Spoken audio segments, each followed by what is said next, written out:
Mimi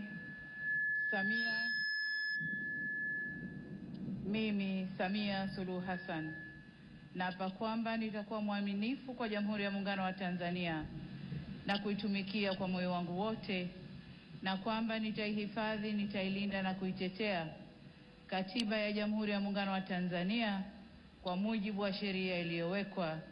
Ewe Mwenyezi Mungu nisaidie. Ewe ni Mungu isaidie.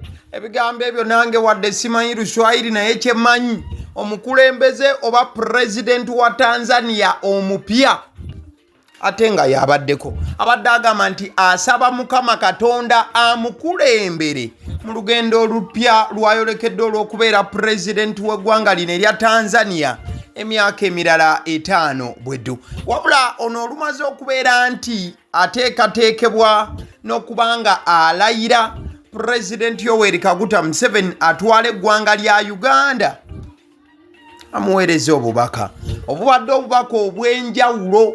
Wabula ateera mukadde ke kamu mu bubaka buno bannayuganda abeetegekera okulonda we babulabye President Museveni bw'aweereza President w'e Tanzania bagambye nti kyandiba nti nowaffe wano mu maaso awo asuubira buwanguzi bwerere. Kale sikatusoka tulabe obubaka President Yoweri Kaguta Museveni bw'aweereza President w'e Tanzania omukyala ey'akalayira amanyiddwa nga Mama Samia Suluhu Hassan. President Museveni awandiise bw'ati agamba nti I congratulate Her Excellency Samia Suluhu Hassan, President of the United Republic of Tanzania and the Chama cha Mapinduzi CCM party on her re-election as President of Tanzania. President Museveni n'agamba nti ayoza ow'ekitiibwa Samia Suluhu Hassan okulondebwa nga President owa Tanzania ate ng'ono yakulira n'ekibiina ky'ebyobufuzi ekimanyiddwa nga Chama cha Mapinduzi oba CCM. Era n'amuyozaayoza okubeera nti yazzeemu okulondebwa abantu ba Tanzania. Katuwulira akalayini kano. President Museveni agambye nti this victory reflects the confidence that the people of Tanzania have in her leadership and vision. Nti obuwanguzi bwa President we Tanzania bulaga bulungi. President Museveni agambye nti obuwanguzi bwa President we Tanzania bulaga bulungi nti abantu be Tanzania balina obwesige bw'amaanyi nnyo nnyini ddala n'okubeera nti beenyumiriza mu kulembeze waabwe ono gwe bazzeemu ne balonda. Ulire ebbaluwa ya President Museveni agamba nti Uganda and Tanzania share historic bonds of friendship and cooperation. Nti Uganda wamu ne Tanzania zino ensi zombiriri ziyina omukwano ogwannamaddala n'enkolagana ey'amaanyi. I look forward to working with President Samia to further strengthen our partnership in trade, infrastructure, and regional integration for the peace and prosperity of our peoples. President Museveni nga naye yeetegekera kalulu agambye nti alindiridde okuba nti akolagana ne President Samia Suluhu owa Tanzania mu maaso awo okubanga bongera okunyweza enkolagana ya Uganda ate era wamu n'eggwanga eryo erya Tanzania. Agamba nti bagenda kutereeza ebya ensuubuligana wakati wa Uganda ne Tanzania bigenda kubeera steady nnyo wamu n'enkolagana ey'emirembe egy'omuggundu. President Museveni byasuubiza omukyalo ono alondeddwa ku bwa president wali e Tanzania. So President Museveni for you era awo abadde amuwishinga obanga amuyozaayoza ku lw'eggwanga Uganda.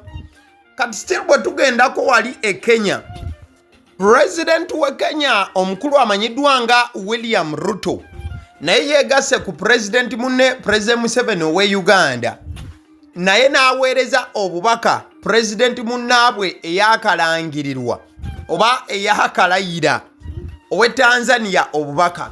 President Ruto awandiise n'agamba nti on behalf of the government and the people of Kenya and on my own behalf I extend sincere congratulations to Samia Suluhu Hassan on her re-election. Kati President we Kenya agambye nti ng'ayimiriddewo ku lulwe era ng'ayimiriddewo ku lwa gavumenti ey'e Kenya era ng'ayimiriddewo still ku lw'abantu b'e Kenya ayagala okuba ng'ayozaayoza omukyala Samia Suluhu Hassan olw'okuba nti yazzeemu n'alondebwa bakiise re-election. Kati e Kenya ye waliwo omukutu gw'amawulire ogumanyiddwa nga The Standard gwafulumizza amawulire nga tegulumyerumyemu kigambo kyonna ku byonna ebibadde bigenda mu maaso mu Tanzania. Era nga ku fronta page ey'omukutu gw'amawulire oba olupapula lw'amawulire olwafulumye olunaku olw'Essande bano baayanise obuziina bw'ebyo ebisuubira okuba nti no bye byabadde mu kalulu ak'e Tanzania. Bano bagambye nti ebitundu 98 ku buli 100 omukyala ono bye yawangudde mu kalulu. Wabula mbu ate amazima gali nti abantu ebitundu 87 ku buli 100 be bokka bokka abaalonze. Kati omukutu guno nga gwebuuza kijja kitya nti President wa Tanzania mu kalulu yawangudde n'ebitundu 98 ku buli 100. Wabula nga ate voter turnout oba abantu abazze okulonda babadde mu bitundu 87 byokka byokka. Waliwo ekigambibwa nti abantu abasukka 8 baafudde era baakubiddwa amasasi n'ebintu ebirala wansi nga order ziva wa mukyalo ono Samia Suluhu.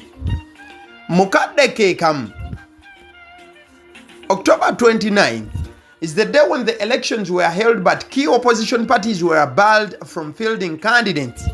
Ruling party CCM secured 172 out of the 174 parliamentary seats.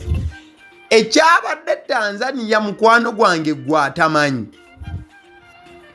Kati nga wolaba mu Uganda nti tulinawo NUP kibiina ky'amaanyi ne tubeera ne NRM already eri mu buyinza.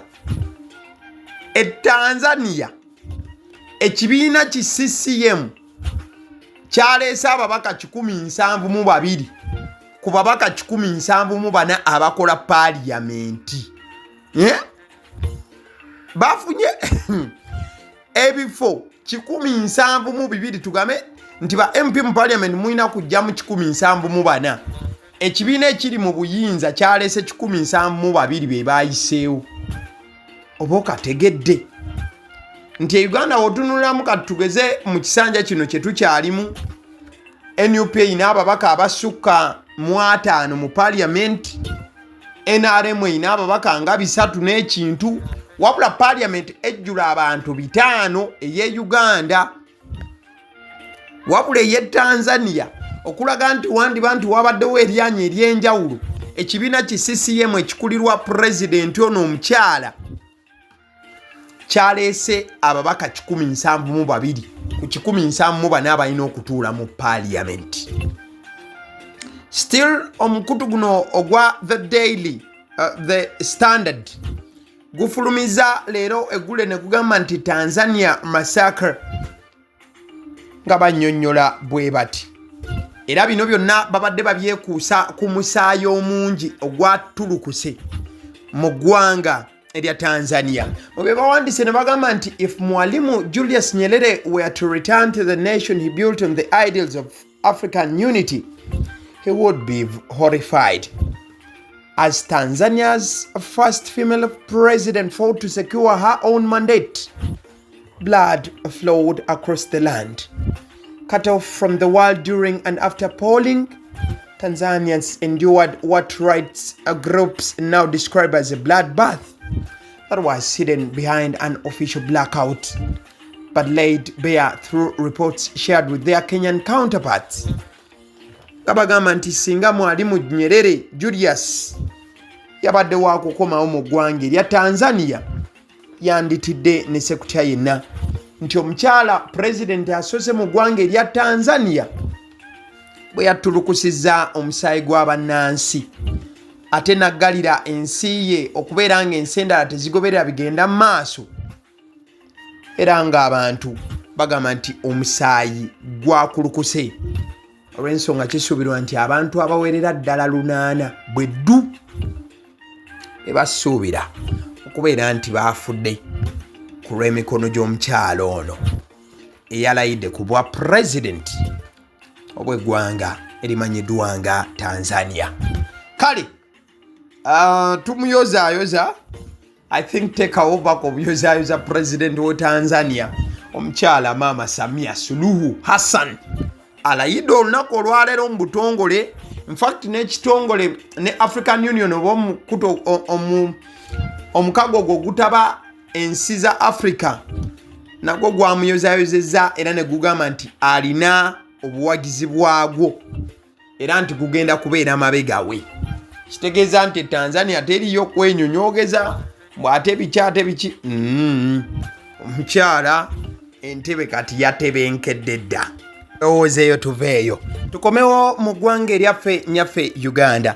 Leero omukulembeze w'ekibiina ki the National Unity Platform His Excellency Bobi Wine Roberto Kyagulanyi bw'abadde tannaba kubanga ayolekera ebutambala gomba gye ngenda okulaga byonna ebifuddeyo olunaku olwaleero asoose kubeera ng'ayise eggaali mu omugagga Hamis Kigundu wamu ne President Museveni ng'agamba nti ababiri bano bandibanga be bali emabega olw'amaziga gw'abasuubuzi na byonna ebiri mu kugenda maaso. Era His Excellency Bobi Wine agambye nti bannayuganda mumanyi butuufu kituufu ekyakkola just nti embeera mbwate soko owulirize. Bano bahamu abo bakozi ba Museveni.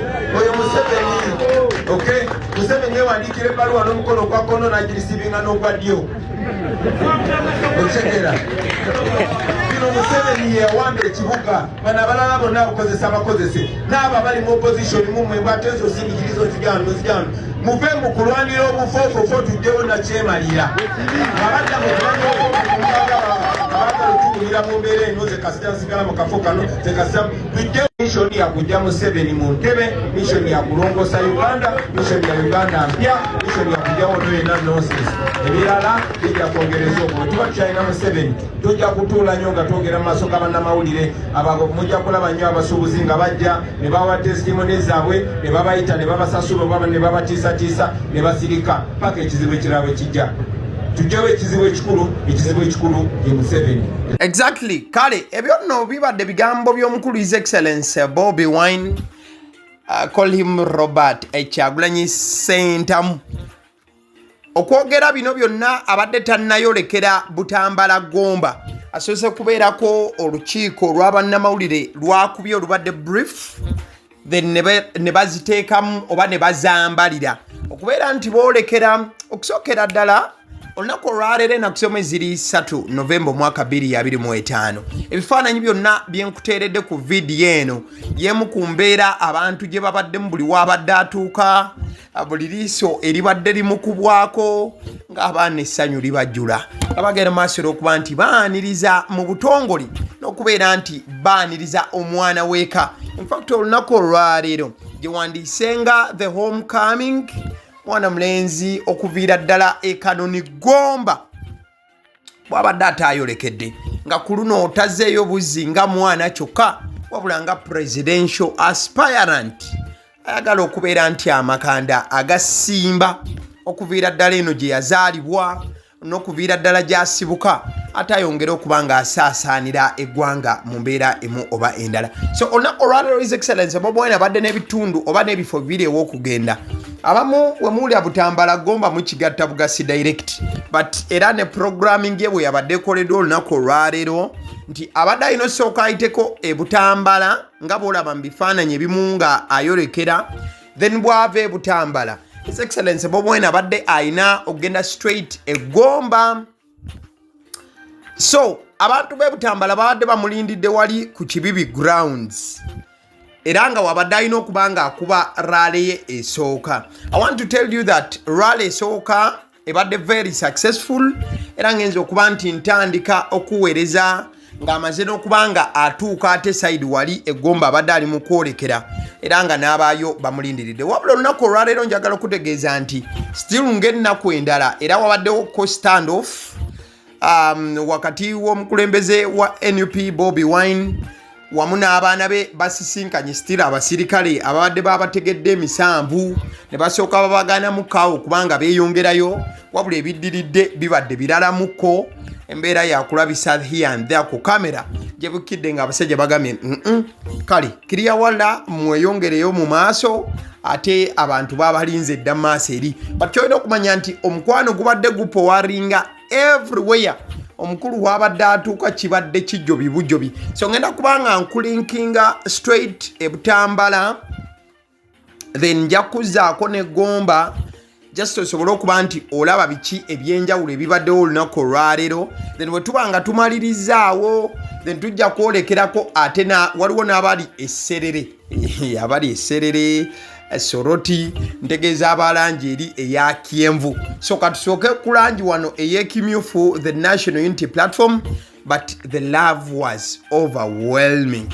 In fact ndabyeko omukulembeze wa the National Unity Platform His Excellency Bobi Wine ayina kawandiisawo n'agamba nti man tugudde no mu bantu nga bakwatiridde everywhere ayina engeri gyakiwandiise mu lulimi oluzungu ayina bwagambidde nti we met a throng agambe nti on our way to Butambala and Goma districts, but the people are on sidelines of Masaka Road waiting and waving for waiting to wave at us. Ti abantu babadde bayimiridde ku nguudo ez'enjawulo nga kye basinza okubanga balindirira ky'ekyokubanga bawuubirako nesse kuwuuba yenna so Bobi Wine already nga tannatuuka nakutuuka eri gy'abadde alaga omutima gwe gubadde gujjudde ekintu kimu kusiima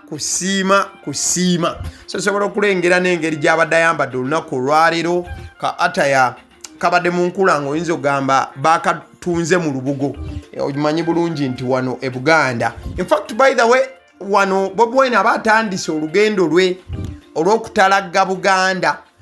Mwana mulenzi amanyiddwa nga King Sir oba muyite Mansour Semanda yoyo gwolengera ku screen naye olunaku olwaleero yazze n'agamba nti kati omukulu bw'abanga atandise otalaaga Buganda buli wagenda okudda nange wengenda okubanga nzira yagala gaana so njagala nkulageko embeera ebaddewo ebadde ndalalala but katugirabe yonna then tujja kubanga tweyongera mu maaso agaliwo YouTube channel.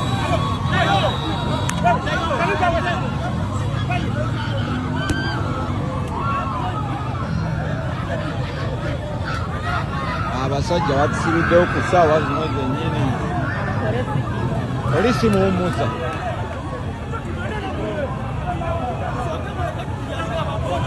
oyo muwummuza abasajja batusibiddeyo konvoyi ya pulezidenti bagisibiddeyo oliisewo ne bagisiba baagala tujjako baagala tusalako jimu baagala tusalako bakuba abantu emiggo oyo muwummuza akomyewo yo yapima ejimuto obujogo tubagamba muwummuza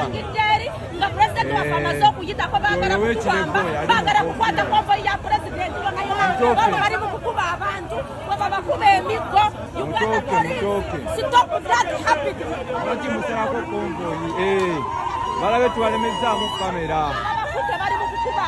ne bata omukulembeze omulungi alinda kubajasibe kati katugende twendereye tugenda Butambala na Gomba kirina okuggwa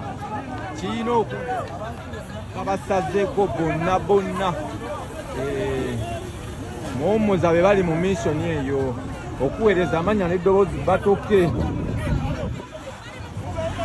awo basaliddeko abantu bonna babasaliddeko awo laba muwummuza yali mu komandi awo muwummuza mwena mumumanyi awo babasaliddeko bwe batyo bamuwadde enkoko wulira eŋŋoma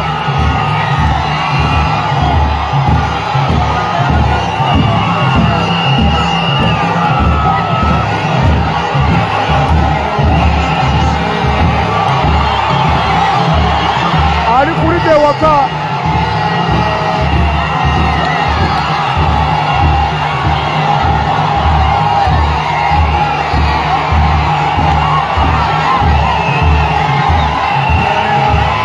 akasajja kalina amaanyi. Bro.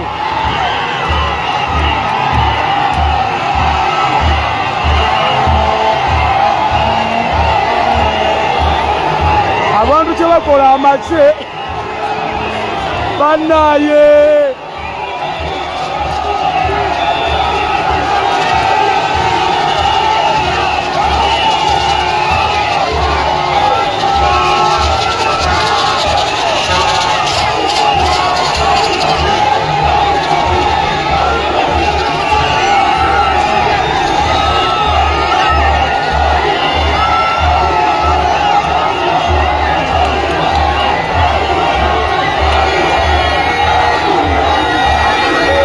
Eride gomba baganda bange tukute erida ewaka egomba tukute erida kukala matende gomba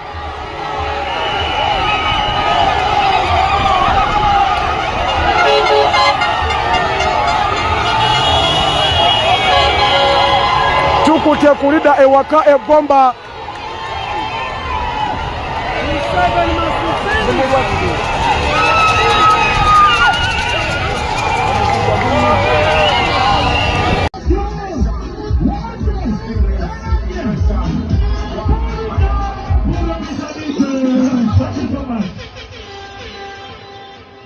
Woods. People power. Our power. Asera kanono zikirize. Abakuzara babelele mu.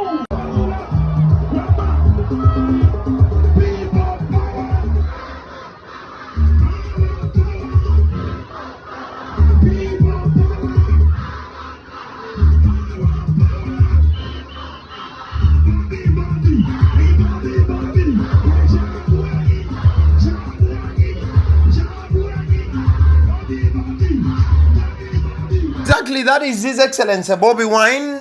Ina speech eyenjawulo jawadde abantu be Butambalaawo n'abogera oba nakozesa ku example ya mwana mulenzi amanyiddwa nga Katumba oye ng'ategeeza omu ku bantu be baali banyooma gye buvuddeko ng'ategeeza President Museveni nti yajja ng'alinga ali mu layini eyo nga bangi bamunyooma wabula oluvannyuma yayingira ensiko era ebyaddirira byebyo bye tulimu olunaku olwaleero n'abagamba nti kisoboka era kisobokera ddala. Nzize ngamba gamba nti mu kinaana Museveni yali Katumba oyo w'ebiseera ebyo yafuna 1%. Museveni n'agenda n'atandika olutalo yalutandikira ono mu Uganda. Olutalo lwe kuteeka za ambulance zikuba kulumba amalwaliro gakuba kutta bantu. Nze naawe twakuzibwa wano mu Buganda batugamba nti abalango be batta abantu baffe. Batukuza batugamba UPC yatta abantu baffe. Batukuza batugamba Obote yatta abantu baffe. Bamaama baffe ne batata baffe kubanga kyekyali kyabateekebwamu. Obuwanga ne wano we buli tebabuziikanga ebijjukizo bijjudde Obuganda bonna. Naye ku lunaku lwa 26 Desemba omwaka 2024 Emmanuel Bwanika yalinnya Kaindo Tafire bali bagenze Bushenyi kuziika omusajja wa UPC gwe bayita Adonia Tiberondwa. Kaindo Tafire n'akwata microphone nga yetondera aba UPC n'agamba engeri olutalo gye lwaggwedda emyaka gisusse n'abiri kadde bwe mbagamba amazima. N'abagamba nti myaka gy'ekinaana bayambalanga zi t-shirt za UPC ne bagenda mu byalo bya Buganda ne basala abantu nga baana bwe balaba basobola okubakyayisa era kyabakolera kuba batukyawaganya.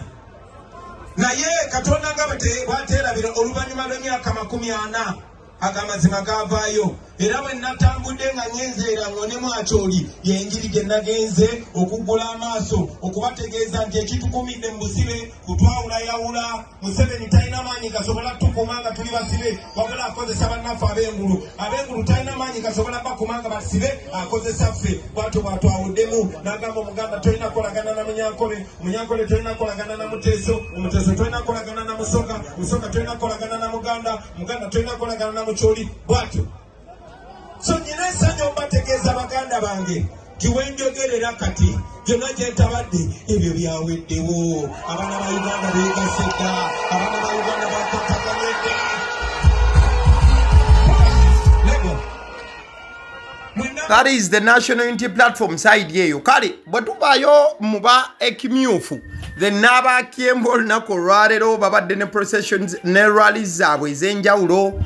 President Yoweri Kaguta Museveni osobola okubanga omulengerako asoose n'agendako wali Serere district agenze Serere n'ababuuzaako here and there then olumaliriza Serere rally y'Eserere abadde atayina okubanga ayolekera essoroti abadde ayina okubanga ayolekera essoroti. In fact kyendabyeko mu address ye gy'abadde ayogerako awo ayogedde ku kyokubeera nti oluguudo lwa Kumingola Serere Road nti ensimbi already weeziri nti mu maaso awo bajja kubanga balukolako. In fact olunaku olwaleero President Museveni tabaddewo yekka ne Speaker wa Parliament y'eggwanga omukyala AAA Anita Among naye abaddewo era naye n'akakasa bulungi. Ojja kujjukira ono ye second national vice chairperson omukyala oyo Anita Among but NRM olunaku olwaleero bwetu bwerabise nayo Serere district gye basoose okubeera ne rwale esooka then rwale eddako ebadde erina kubeera mu bitundu bya Soroti era nga rwale zonna mukwano gwange ziri mu kugenda maaso. Eyeserere ewedde ngenza okurekodinga nga eyesoroti nayo etandise okubanga etojjera butojjezi.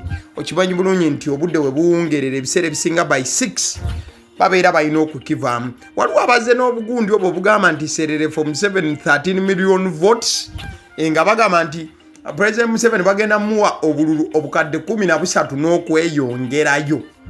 Abalonzi tebali mu bululu nga abali registered bali bukadde 16 oba 20 so byebyo nno boyinza okubanga olengera. Kale okatuveeyoko mu politics tukomewo wano. Muterega aibene chuchu magulu nyondo akamwenyumwenyu kakoze bulungi nnyo Obuganda. Awo nno Ssaabasajja Kabaka Ronald Muwenda Mutebi II yabadde akomawo okuva e Bungereza yabadde amaze sabbiiti ng'emu yali agenzeyo ku mirimu egitali gimu. Ssaabasajja we yamaze okukomawo bwe yakomyewo mu Buganda Asiimye n'alabikako eri Obuganda era nga yabadde azze okuggalawo empaka z'amasaza ga Buganda. Era ojja kujjukira bulungi nti singo bwabadde bujefuka ne buweekula mu kisaawe nakivuo omulabye omusajja mwe kyemmanya abagoberera ensonga za Buganda mwenna omusajja oyo mumumanyi. Omusajja oyo yaleese akamwenyu kubangi nnyo ku matama abadde takyalabikirako ddala.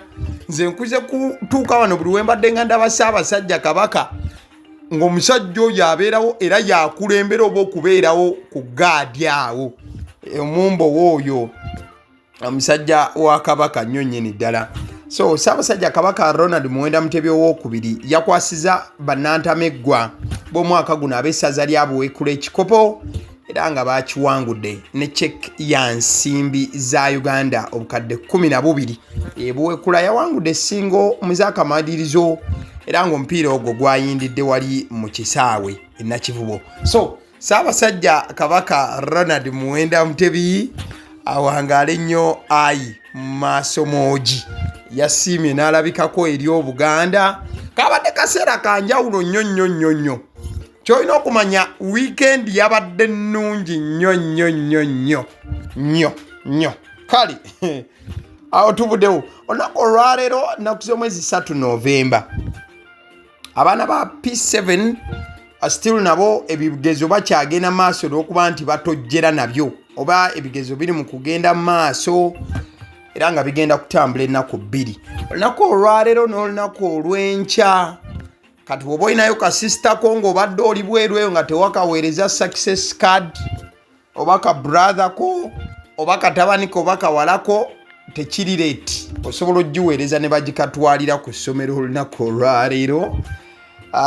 By the way ebibuuzo nga biri mu kugenda maaso waliwo baye baakutte ababadde babba ebigezo babakutte nga n'ebigezo tebinnatandika.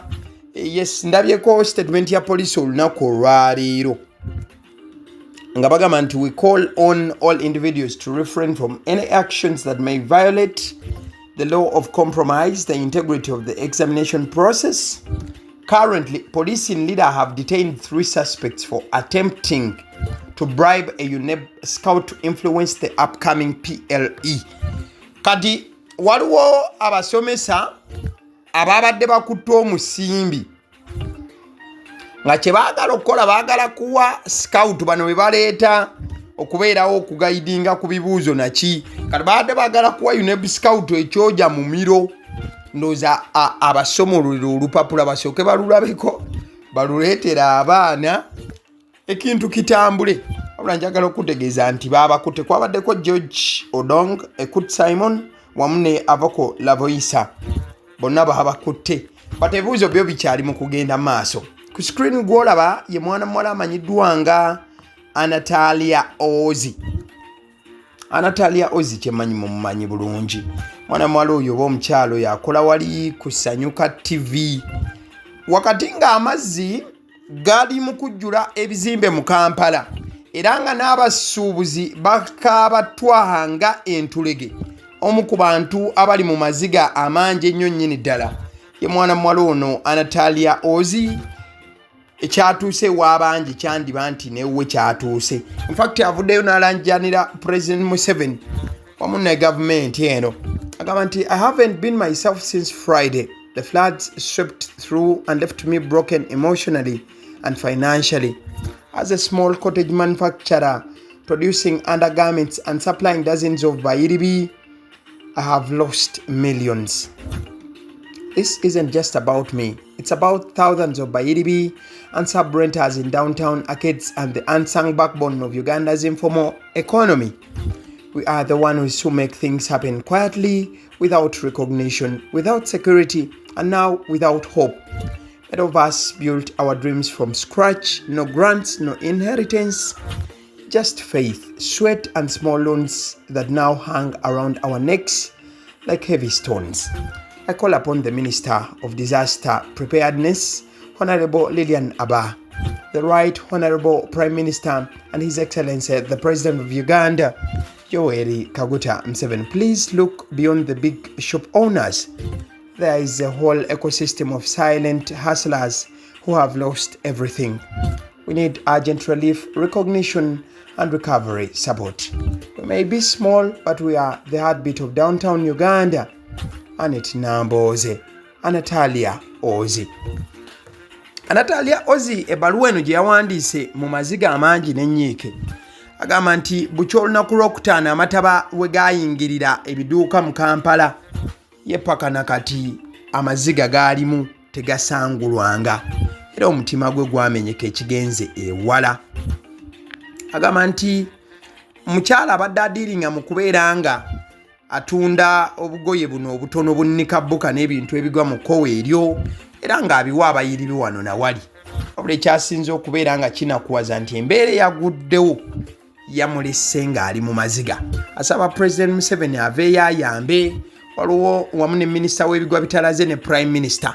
Kale eyo bwe tuvaayo akayumba ako koolaba oba ennyumba eyo gy'olaba waliwo omwana mulenzi eyakoze ennyumba eyo era ng'agamba nti ayagala obukadde. Mwana mulenzi oyo alina emyaka 29 bamuyita Ben Ongaria yava mu Amuria district. Yazimbye ekizimbe kye kino awo Kyambogo Road mu Ntinda Kampala. Agamba nti agenda kubanga akipangisa ng'omuntu opangise osasula emitwalo 10 eruumu. Embu buli ruumu ogenda kubanga ogisasula emitwalo 10. Mbu yazimbye kalina yeeyo era ali mu kugimaliriza wakati mu nkuba etonnya okuzaama. Ono no bamutikkira ku ssomero erimu erimanyiddwa nga Ogolai Technical Institute mu Amuria district gye yasomera ebyokuzimba. Bamwita Ben Ongaria. Kati Ben kye yakoze yataddewo ekizimbe kye bwaguuga. Awo Kyambogo Road mu bitundu saize Ntinda Kampala wano wennyini.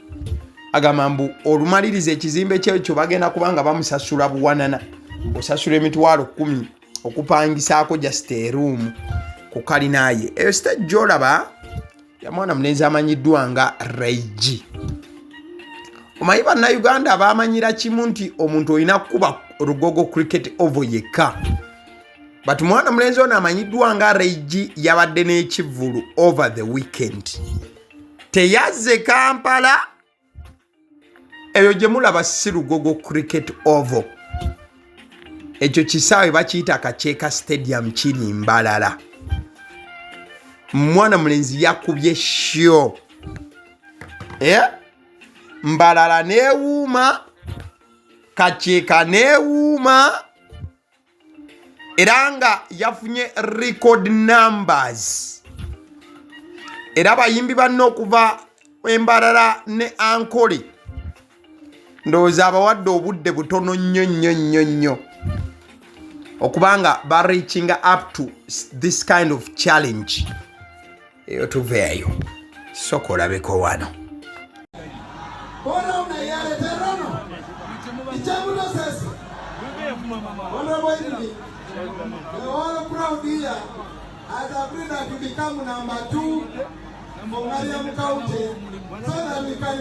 mboozi ya kafubo eyabaddemu n'okuwooninga at the same time n'okulaga obusungu.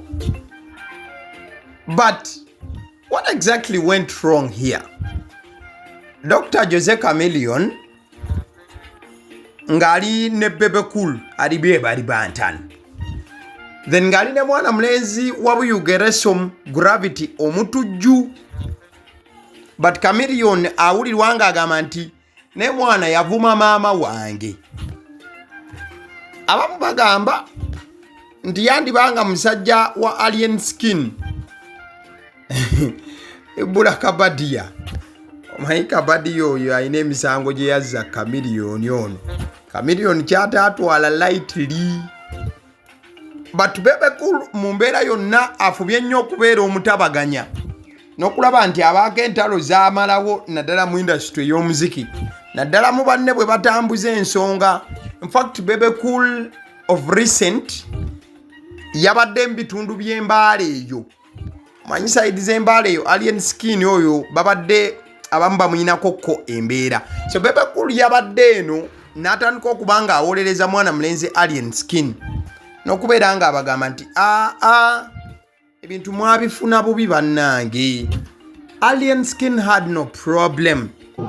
Omugenzi bwe yali afa nga tannafa yayimuka n'ayogera n'ayerekodinga ku TV ku simu ye n'agamba omuvuka gwe bayita Babu yankuba era wuliriza mwe ne munyiikira aliyeni olw'okuba yali akozesaani Babu. Kakati kikino omwana oyo yava mu ghetto nga mweto omulambo gwagala okuzikiriza yava mu ghetto nga mwabaki bwe muba n'engeri yonna edisipulini nga toyonoona bulamu bwa muntu ate amaze gw'olabira ddala nti agenda kuyambako abalala. Kakati ku ssaawa eno njagala mbabuuzeyo akabuuzo. Puroguramu ya Unstoppable egenda kutambula naye buli lwetambula. That is Bebe Cool for you. Ngali mukuteerayo musajja we alien skin Kabega ng'agamba abantu nti bannange mugusale. Alien temumutuusaako mbeera yonna musajja talina buzibu. Ebyano olunaku olwaleero bisiibye bitambuza posti eno. Omanyi engeri Chameleone ennaku zino gyali solid nnyo mu kunoonyeza NRM akalulu nga newaka walinawo fulaga ya NRM. Kati ebyana bigamba nti Chameleone erinnya lye alitambuliza ddala nga Chameleone nti Chameleone changes the color. Ezo color ziri 3 ku screen emu. Wano yali ajidde ku kadi ya DP, olala yajira ku People Power NUP, kadi netamuwe bwera posta yali azikubye. Kati ensangi zino mwana mulenzi atembeeta NRM from DP to NUP, National Unity Platform, People Power Movement, then straight switching the alliance. Bajita alliance. Tebeera na alliance. Kino kisukawo. Switching his pure loyalty to NRM.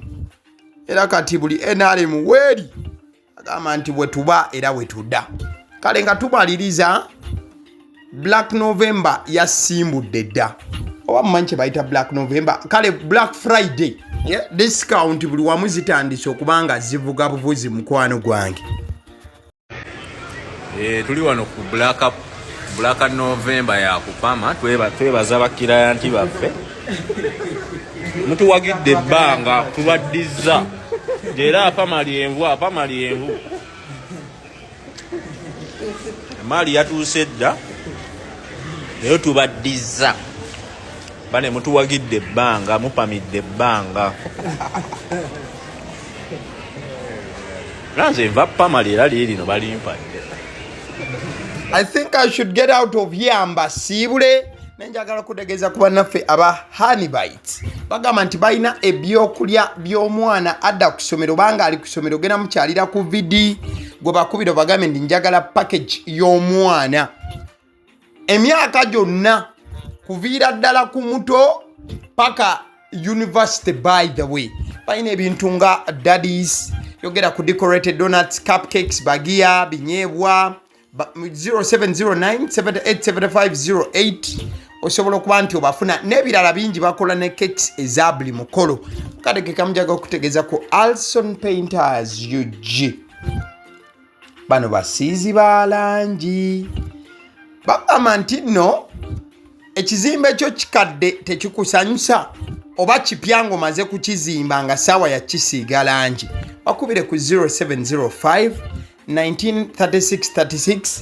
bannaffe aba Alson Painters UG bajja kuba nti babikolako butevure. Njagala okutegeeza nti abasiddi omusunsuzi erinnya eryange era nga agaliwo gwe mukutu kwe tubeera information yonna bwe tugikutuusaako tetugattamu byaffe nga bweri bwe tugireeta mukwano gwayi ne tugikutuusaako awo ekyo olina okuba ng'okola kibeera ekintu kimu kya kulikinga video at the same time sharingirako mikwano gyo na mu budde obwo commentinga ki kyolowooza ku mboozi zino. Thank you so much. Mwebale.